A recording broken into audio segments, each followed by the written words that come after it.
ಒಂದ್ ನಮೂನ ಹಾರಾಡಕತ್ತಾರ್ರಿ. ಅದನ್ನ ಕಂಡು ಮನಿ ಬಿಟ್ಟು ಹೊರಗೆ ಕಾಲು ಇಡ್ಲಾರ್ದಂಗ ನೋಡ್ರಿ ನಮ್ಮ ಪರಿಸ್ಥಿತಿ. ನಾ ಮನಿ ಬಿಟ್ಟು ಹೋಗುವುದು ಇಷ್ಟೇ ತಡಾರಿ. ಜರ್ ಜರ್ ನೋಡ್ದಂಗೆ ಆಗ್ಯದಲ್ರಿ ನೀನೆ. ಮಂಗ್ಯಾನ ಗಂಡು ಹುಡುಗರಿ ತಗೊಂಡು ಹೆಚ್ಚಿಗಿಲಿಗೀಲಿ ಹೆಚ್ಚಿಗಿಲಿಗೀಲಿ ಅಂತ ಪದ ತಗೊಂಡೇ ಬಿಡ್ತಾರ್ರಿ.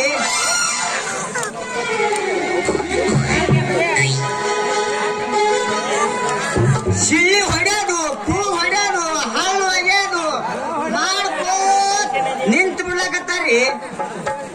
ಹಿಂಗಾದ್ರ ನಮ್ಮ ಹುಡುಗಿ ನಮ್ ಕೈ ಬಿಟ್ಟು ಹೋಗಂಗ್ ಕಾಣಿಸ್ತೀರಿ. ಅದಕ್ಕೆ ಒಳ್ಳೆ ರಾಜ್ಯ ಮುದ್ದು ರಾಜ್ಯ ಅಂತ